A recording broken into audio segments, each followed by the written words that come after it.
It hasn't been the very best of weeks right here in Nigeria, with not so great news coming from Niger State. Well, if I say not so great, I'm probably just putting it mildly. Over 150 persons currently have been pronounced dead. Quite a number of people are also missing. And there's a possibility the death toll could increase. That's after flash floods wrecked a community in Niger State.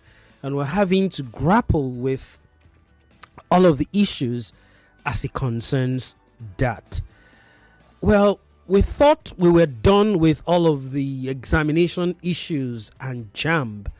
One way or the other, it reared its ugly head last week with many students having to stay late into the night, in some cases 12 a.m., 1 a.m., writing WAEC examinations.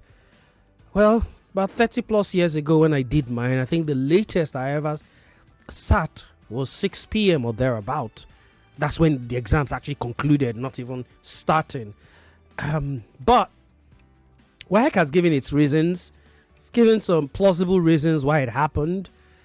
But the story still remains the same. One of, you could argue, ill preparation, logistics nightmares, and then parents and wards have to bear the brunt of some of these inconsistencies. Wherever you are tuned into the nation's number one talk station, 99.3 Nigeria Info, this is the Newsroom. My apologies if my voice is not sounding as forceful as I probably would be. I'm a little under the weather. I hope I don't get to keep coughing. Excuse me. Not to worry. I've got my producer today on the show, who could as well double as the presenter if things get worse. Yvonne Haifo is sitting by my side. But I have to say, people, it has not been the greatest of weeks in Nigeria. I remember that sometime in 2009, 2010, the heat of the Boko Haram issue, especially in northern Nigeria, it got to a point where people dying and bombings all across the country and kidnapping, by these terrorists, sort of no longer became a big deal. Some of us became numb to it, such that, okay, 20 people have been killed. Okay, let's move on to the next story. Yeah, at a point in time, it felt that way, especially for those of us who are in southern Nigeria. And one could argue that one of the reasons we had such scenario was because maybe it did not hit closer to home. And so we probably don't understand the enormity of this. But imagine a scenario where over 150 persons are dead as a result of flood. That's like half of the number of people who died the whole of 2024. We lost over 300 persons due to flood last year. But just one incident has already, ensured that the victims will have over 150. As at the last count, 153. And there's a likelihood that number could increase by the time we bring you another news bulletin 6 a.m. tomorrow morning. It is not right. It isn't right.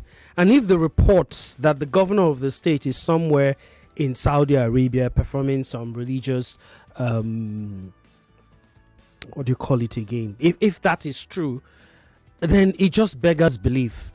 5-6 days after the deaths recorded in your state, if that, I've seen that put out by a few persons who should know better to put out fake news. So I'm inclined to believe them that truly the governor of Niger State is not in the country. And if that is true, it just tells you that maybe, just maybe, human life in Nigeria really is not worth anything anymore. Anyway, we will continue to bring you updates on that story. Very tragic story currently developing in Niger State. But today on the show, we honestly want to talk about issues that concern WAEC. And it's become quite problematic, for want of a better word to use. It's become quite problematic. Parents and educators, they watched helplessly last week, as some had to stay. I think I saw a video, I think somewhere in the north, Taraba State, I think, where 1 a.m. people are still writing exams. Pictures and videos of people using touch phone lights from their phones to write exams, WAEC exams last week. It broke my heart. I wouldn't lie. It did break my heart. And that's what we're going to have. That's the conversation we're going to have on the show today, as we await our guest joining us on the program. I don't want to call her once an educator, because I think she still is.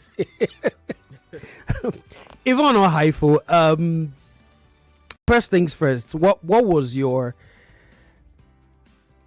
how did you feel getting to see those pictures and videos and getting to read those reports on air about people staying as late as 8 p.m., 9 p.m., in some cases 1 a.m., 12 a.m. I even heard some parents went with, it's not funny, but I imagine that this could ever happen. It is ridiculous, Ufuoma, to say the least. It is ridiculous. At the least, at the latest, students ought to have been done with their exams at 6 p.m. At the latest, 6 p.m., 6:30 p.m.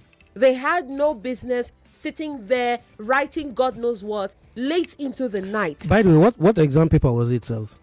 I think it was English. Really? I didn't even... No, on the most serious, are you being serious? I'm serious, Ufuoma. It was English. Oh, wow. It was English paper 2 or so, I believe. Ridiculous. I can't... First of all, I don't know if the people in charge of the Ministry of Education understand that they're dealing with young people, teens, who, of course, get exhausted after every paper. When I did WAEC, oh my God. What year was that? That was in 2009, 2010. Oh, wow. Yeah, Ufuoma, you are an ancestor. Did I say anything? Ufuoma, we get it. You are an ancestor. I did not say anything. You are an ancestor. Why are you attacking me? Ancestor, oh yeah. I was writing English in 1997. That is why, again, give it up for the ancestor. No, but seriously, it's not funny. It wasn't. I found it preposterous. I couldn't believe my ears nor my eyes. Anyway, this evening we will be joined by someone who is passionate about education, who has been reporting education for a very long time, and who also understands that divide between journalism and, of course, administration, so to speak. Mojid Alabi is the current team lead and editor-in-chief of Dev Reporting. He has held leadership positions such as the chairman of the Education Writers Association of Nigeria, and he has over a decade of experience in development journalism. A very good evening to you, sir. Welcome to the newsroom. Very good evening to you. Thank you for having me. Am I audible? Yes, you are very audible. Thank you for joining us on the newsroom this evening. Thank you so much. First things first, I would like to get your thoughts, your first reaction when you saw all of those videos and pictures flying left, right, and center of people or parents and children writing exams late into the night. Yeah, thank you so much. The first challenge was probably because of my position, and as somebody who has reported education in Nigeria for more than for about 15 years now. And as the chairman of Education Writers Association of Nigeria, I received a lot of calls. In fact, the first call I received was from Maiduguri in Borno State, the parent complaining that his child was yet to finish SSCE, the English paper on that day as of 8 p.m. And different other persons kept calling, and that was when I decided to get to the authorities.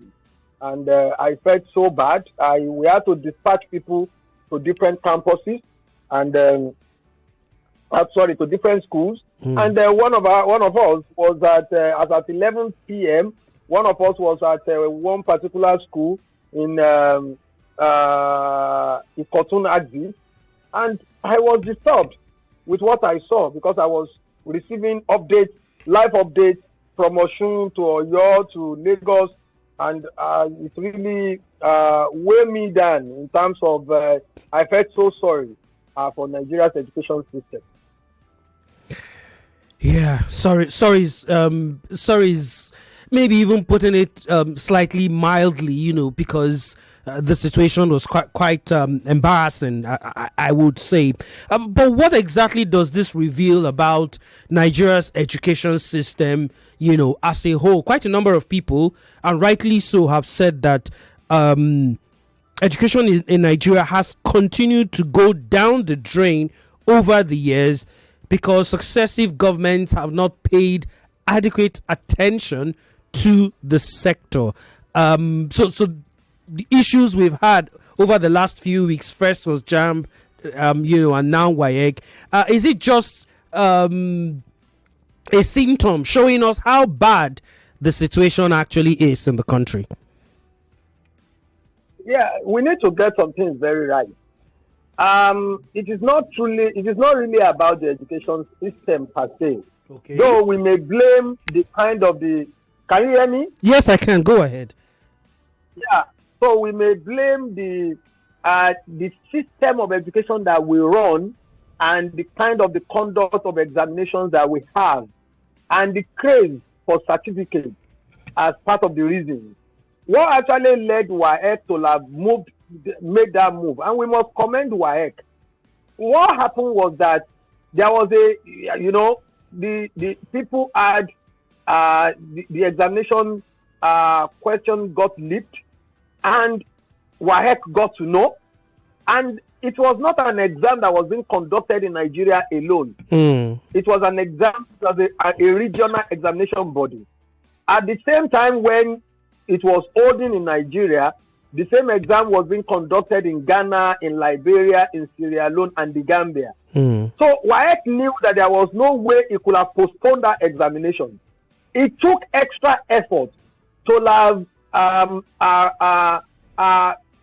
had to reprint the examination questions for almost 2 million candidates. That was huge, and it was a risk that was taken.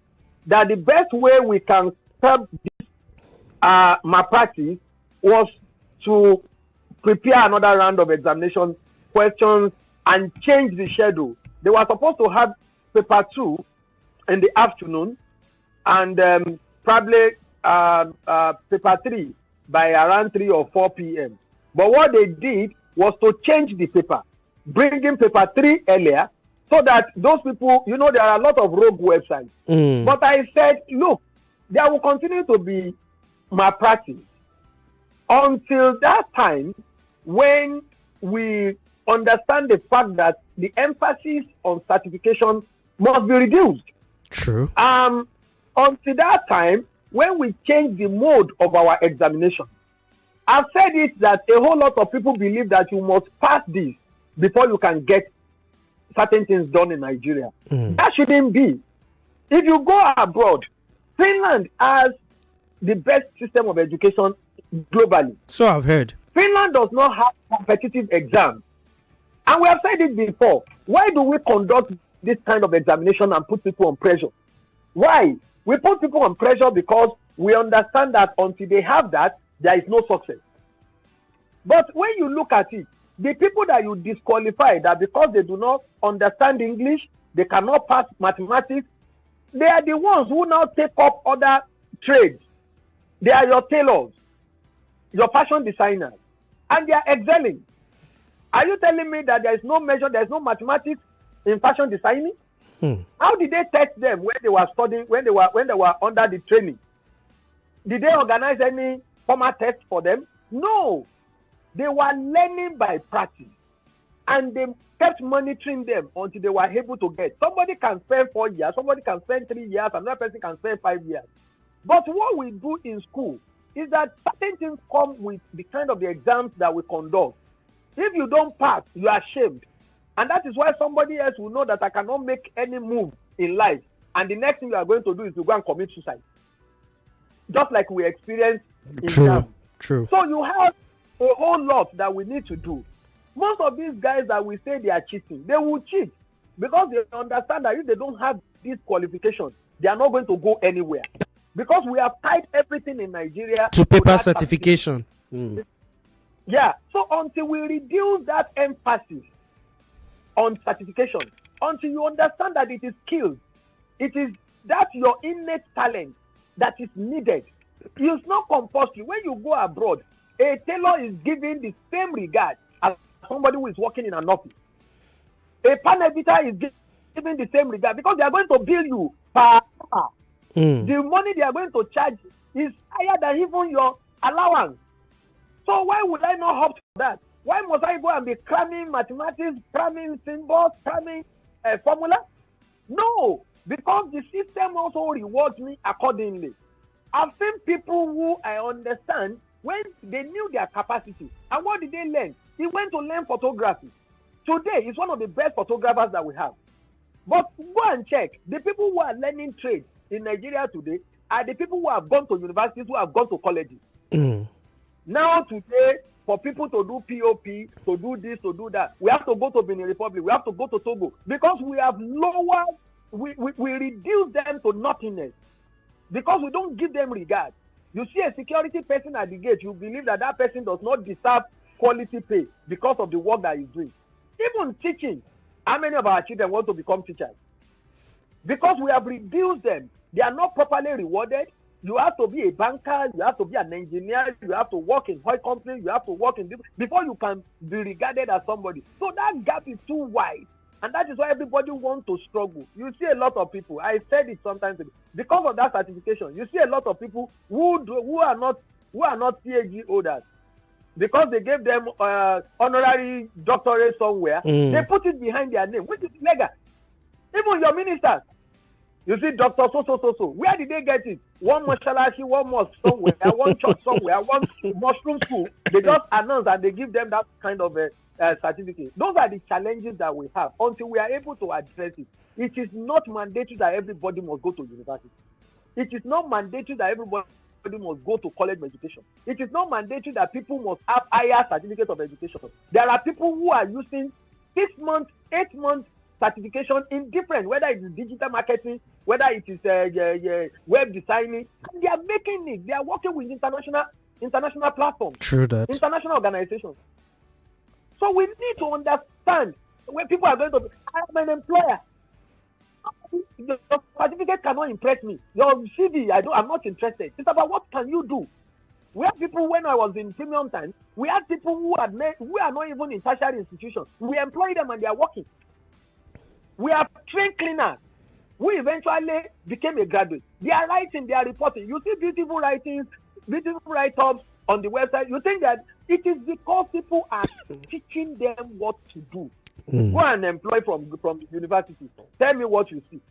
You see a lot of people who cannot even write their name correctly. Let's not even get into that conversation, because trust me, it will not end. But Lagos, it's 33 minutes gone past the 6 o'clock hour. If you just joined us, this is 99.3 Nigeria Info.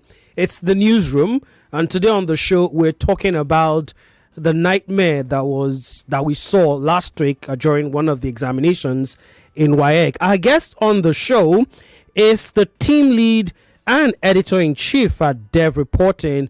Also used to be a big man. He's still a big man now, but he used to be a big man at Premium Times, Mr. Mojid Alabi, who also is the chairman of the Education Writers Association of Nigeria. let's talk about what we need to do. You've mentioned quite a number of them, but on the part of government, how do you think we need to make this shift work and maybe have a proper 5, 6, 10-year plan to see if we can turn around, the issues that we have right now, such that the next generation coming up, can at least have something to look forward to? Yeah, thank you so much. I think I must comment the current minister is trying to do something which I think is ideal. It's one of the best ways that we can lessen the pressure on certification in Nigeria, and that is the TVET, technical vocational education, that is now is trying to focus more on it, and they are encouraging Nigerians, whether you already have SSCE or you don't have SSCE, they want them to enroll. When you enroll, you are entitled to stipend. When you enroll, you are institution free. It is to encourage people to have a formal training in different fields. It could be fashion designing, it could be photography, it could be anything. Whatever you have your innate talent or you have your idea to learn, they want you to come and learn it properly, and they will not just teach you. Most of the things that make us to underrate the other people, especially the artisans, is because maybe they do not understand how costing is done. They do not understand how to rate their services. They do not understand their positioning. They do not understand marketing strategy. All those things are going to be learned in school formally, where they will be able to know that if I'm providing this service, this is how much it is going to cost. That's a very perfect way of addressing this challenge. That's number one. Number two is the fact that the government must also understand that there will continue to be examination malpractice. When, for instance, for now, there are 200,000 shortfalls in teachers that we need in Nigeria. So you see that you go to a lot of schools, you have indigenous language teachers teaching English, you have integrated science teachers teaching mathematics, you have people who are just taking different roles.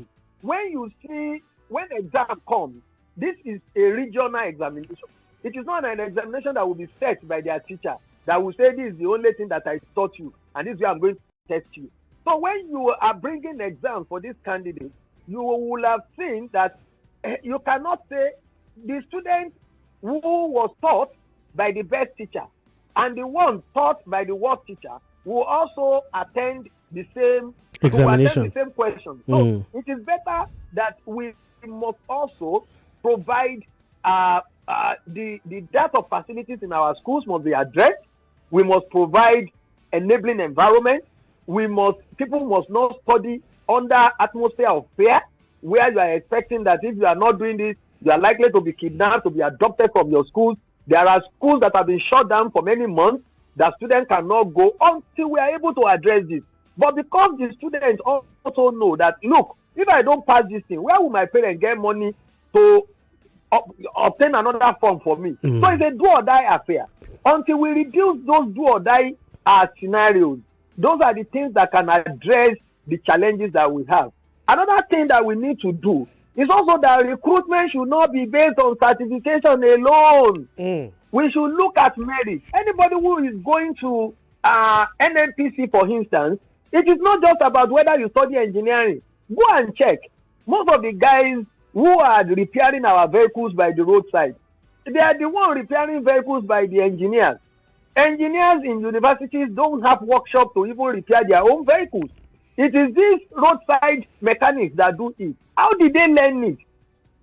So these are people that you think cannot do anything, but they are the ones now telling you that this your carburetor is. Once you start a car, they know where the problem is. Who taught them? So it is until we de-emphasize it. Let us see what people can do with their hands. I've seen individuals who have been able to at least deploy their skills. They don't need certificates. People will tell you, the question they are going to be asking you, when are you doing your PhD? And I keep asking, is PhD the basic, the standard for recognition in the society? The people who don't have PhD, who are doing excellently well, what happened? Why don't we emphasize on competence? And that is why it's a policy in our place. whether from premium times to dev reporting. It is our standard policy. Even if you are a professor, we identify you as a professor of whatever, but we subsequently we are referring to you as Mr. So that all of us know that all these titles must go and must just be in dustbin. We are interested in your competence, in your skill. If I'm going to refer to Professor Wole Soyinka, I say Wole Soyinka, a professor. Then subsequently I'm saying Mr. Soyinka. So until because that is why people are so crazy about titles. They will be moving from one. Have you not seen institutions writing to you? Come and pay $2,500 to be able to hand this MPCA, MNA, HIV. I'm tired of all those emails. All this nonsense that we have, that is because of our culture. Go and check Europe, America. What kind of system do they run? They run a system that is not particular about titles. They run a system that is not particular about certificates. They run a system that is based on competence, on skills. We must reduce the number of exams that we conduct. We do GSS3 exam. How many persons have used GSS3 results to do any work? Why? But in the past, we used to have Form 1, Form 2, Form 3, Form 4, Form 5. Until Form 5, there is no external exam. In Finland, there is no competitive exam until you are age 16. Why must we be doing exam? And that is why everybody will now be rating each other. You'll be rating yourself. Oh, this person beat me this time. This person is the first in our class. This person is so. And the next thing that you are going to do, have you not had a situation whereby a student in Lagos had to go and poison another student? Small kids had to go and put poison in one of them in one of the other children's water because they felt that they used to just use that one as an example. He always led the class and things like that. We must remove all those things. Those are the things that we can do. In terms of long term, we must start the TVET and encourage people to build their skills, their negotiation power, their marketing strategy for the artisans. Then we must also empower our schools, recruit best teachers, and reward them appropriately. Let people be happy that they are teachers. Yeah. All right. On a final note, let's talk about what you and I in the media, how can we take on this issue responsibly without setting the alarm bells, but of course, push the narrative to change all of the issues that we have, and of course, ensure there's accountability. What should we be doing? Yeah, we have a responsibility, and I think a whole lot of us should understand. There is something we call convening power of the media. The convening power of the media gives us a kind of a responsibility. If it is good, because we are in the middle, we relate with those who are at the receiving end of the policy, we relate with the policy makers, we should be able to bring our experiences to let these people understand that this is what is happening. For instance, immediately we saw what happened with WAEC. What my association did was to bring the HNO of WAEC, the registrar of NECO, and the director of senior secondary education at the Federal Ministry of Education. We brought all of them to a show. We brought them to a Zoom meeting. And everybody, we opened the lines to public. We had a guy who came in, I'm still looking for the person, his name is Rabana or something like that, who was able to let them know that the exam that we conduct in Nigeria is not CBT, even the one conducted by JAM. That is not CBT, and he explained everything in detail. NECO registrar was able to open up to tell us that infrastructure is a major challenge. WAEC HNO explained what transpired, and this is why we want the government. We don't just want to create a kind of a talk shop. We must be able to understand that we have a responsibility because this nation belongs to all of us, and our responsibility is to shape opinions, set agenda, and relate with people to let them understand that this is what is happening on the field. A minister who is sitting down in his office somewhere is because, let me also tell you, one of the major problems that led to this crisis in the WAEC, in the SSC exam, is because of the that directive by the minister that all these exams should go CBT by 2026. So the rogue website owners said, is this going to be our last chance to continue to make money? And that was why, before they will be able to develop another way around the new system, and that was why all of them went all out to ensure that they defeat the system. So we must be able to watch our tongues, policies are not just made by fears. You have to be thorough. You must understand. I know Dr. Alausa is a medical doctor and is coming from America where there is institutional structure. He needs to understand that Nigeria is a different entirely. Okay, we know what Nigeria is. We would have to leave it at that. But thank you very much, Mr. Mujid Alabi, for taking time to join us on the newsroom this evening. Thank you so much for having me. All right, Lagos, that was, of course, chairman of the Education Writers Association of Nigeria, a veteran journalist, of course, current team lead and editor-in-chief at Dev Reporting. Was also formerly with the Premium Times. All right, quickly, that's my cue to move on to the next segment of the show. We call it the Lagos Newsroom, where we bring to you the 4 issues that concern you, the Lagos resident or the Lagosian. One of the big deals, that took place over the weekend was the commissioning of the Lagos-Calabar Coastal Highway alongside other major road projects spanning the country. But of course, we are concentrating right here in Lagos as it concerns you, the Lagos resident. President Bola Tinubu delivered a clear and uncompromising message to everybody, including contractors and estate developers nationwide, that the era of building without proper approvals or flouting setback regulations is over. And for you, developers here in Lagos, contractors who would get into government owned lands, or because you feel nobody's looking, na government, nothing they happen. All of you that go through all that cutting corner route. Well, the president has a big warning for you. He says it is no longer going to be business as usual. Let's take a listen to President Bola Tinubu. Warn all developers. The federal government will enforce the setback. If not for anything, it's for the interest of our nation. Development without approval will not be compensated. We have gazetted and published the setback. We are going to enforce it rigidly in every way possible. I thank people of Lagos for supporting this project that will positively affect the lives of our people.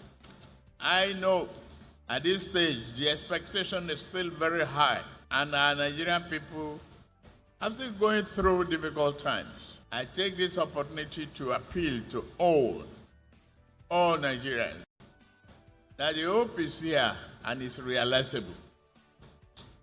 That the benefit will be you'll be part of the benefit. The economy is recovering. There's light at the end of the tunnel now. President Bola Tinubu over the weekend speaking at the commissioning of a section of the Lagos-Calabar Coastal Highway right here in Lagos. And of course, he did mention the fact that the road is beneficial for you, the Lagosian. Once again, that clarion call to all of you estate developers, or Monile, all of you that cut corners, get into federal government or state government properties, and try to build things there. And then when it is time for government to come and use those properties and they end up destroying your property, you go all screaming and all shouting, oh, the government needs to pay compensation, blah, blah, blah, blah, blah. I hope you heard that warning from the president, the number one man in the country, former governor of Lagos State, telling anybody who cares to listen that going forward, that is no longer going to be the case. You will not get compensation. So stay clear. That's the warning. Stay clear of such properties. All right. Let's also continue with our coverage of the Lagos State government's plan to inform you of all that has been going on during the tenure it's 6 years now, 2 years of his second term, and I'm talking about the governor, Babajide Sanwo-Olu. Over the course of the last few weeks, we have been looking at some of the various ministries or agencies who have been giving, who have been putting their record out there of some of the initiatives that they have been doing. Well, the Lagos Ministry of Tourism, where the state is taking bold strides in positioning itself as a global cultural and creative hub, leveraging international collaboration, strategic investments in youth, training, and regulatory reforms in the film and arts sector. At the ministerial press briefing, to commemorate the second term of Governor Babajide Sanwo-Olu's second term, Commissioner for Tourism, Arts and Culture, Toke Benson Awoyinka, highlighted several achievements aimed at driving cultural diplomacy and boosting the state's creative economy. Hosting the event at Coco Beach showcased the potential of Lagos's coastal assets and reinforced efforts to revamp waterfronts, attract private sector investment, and elevate Lagos as a premier beach destination in Africa. Also, in a significant diplomatic and cultural movement, the Crown Princess Victoria of Sweden paid an official visit to the Toronto Center for Yoruba Culture and History, where she was given a guided tour. The visit highlighted Lagos's growing international relevance as a center for African heritage and soft power diplomacy, and showcased the state's commitment to cultural preservation and global cultural exchange. We were also privileged to receive a high-level American delegation at the Toronto Center in 2024, reflecting increased global interest in Lagos's cultural infrastructure and tourism activities. The delegation's tour of the center included engagements on cultural preservation, education partnerships, and creative sector investment opportunities.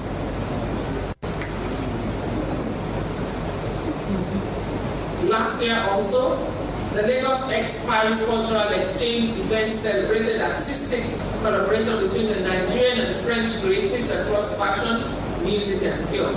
This was held both in Lagos and Paris. The initiative deepened bilateral cultural ties and showcased the innovation and global relevance of the Lagos creative economy. The Lagos Canvas, a groundbreaking visual arts initiative, spotlighted Lagos's most promising contemporary artists through public exhibitions and installations across iconic locations. The program promoted urban creativity, cultural dialogue, and youth engagement, reinforcing the state's position as a dynamic center for African art and expression. That was Lagos State Commissioner for Tourism, Arts and Culture, Toke Benson Awoyinka. She also revealed the ministry's vision to position Lagos as Africa's top tourist destination. And she did not fail to highlight some of the achievements of the ministry in the film industry. I will now go in to tell you about the participation of the various of the two major agencies within the Lagos State Ministry of Tourism, Arts and Culture. I will start with the Lagos Film and Video Censor Board. Operating under the supervision of the ministry, the Lagos State Film and Video Censor Board plays a crucial role in regulating the film industry to ensure content quality and compliance with state standards. During the period under review, the board issued over 1,100 permits to filmmakers for a variety of projects, including documentaries, short films, feature productions, and commercials within Lagos State, promoting a thriving and dynamic ecosystem. And I must add at this point that the recently concluded Cannes Film Festival was also a testament of the work of the Lagos State Film and Video Censor Board, which had issued permits, supported in providing logistics, and the actual event proved that Lagos is indeed a thriving film economy. That was, of course, the Commissioner for tourism right here in Lagos, talking Benson Awoyinka. Now, I do also remember that one of the things I talked about when we had the Dirty December and all of the celebrations we had in Lagos, December, January, one of the complaints I actually had was the fact that it was quite difficult to get information about some of these events, where to get tickets, where it is holding and all of that. Well, I can tell you for a fact that Lagos State Governor Babajide Sanwo-Olu listens to the newsroom. He listens to the show, and he has made a decision about that. Because, of course, he's appointed someone, Lola Shoneyin, to create an accessible platform where everyone can find essential information and join in all of the celebrations. Well, the lady who actually is the director of Aki Festival put out that tweet earlier today with a picture of her and Governor Babajide Sanwo-Olu. So what that means is that hopefully when December comes, or even before December, all of the celebrations, all of the festivals, everything that would have to do with celebrating Lagos, concerts and all of that, we would have a platform where you can just go with your smartphone and get all of this information. I think that's brilliant. Very, very brilliant. Well, that's my cue to wrap up the show this evening. Thanks to my producer, Precious Nnenna Okon. And, of course, my producer right here in the studio, Yvonne Ohaifo. It's been good doing this with you guys. I'll be back next week, Monday, and hopefully we'll have the Commissioner for Information as our guest. My name is Ufuoma Egbamuno. Take care. More conversation, more talk, more right after this. This Eid. 99.3 Nigeria Info. We are more than just radio. Subscribe to our YouTube channel at Nigeria Info FM. Check us out on Facebook at Nigeria Info 99.3. Follow us on Twitter at Nigeria Info FM and on Instagram at Nigeria Info FM Lagos for live updates as it happens. 99.3 Nigeria Info. Let's talk.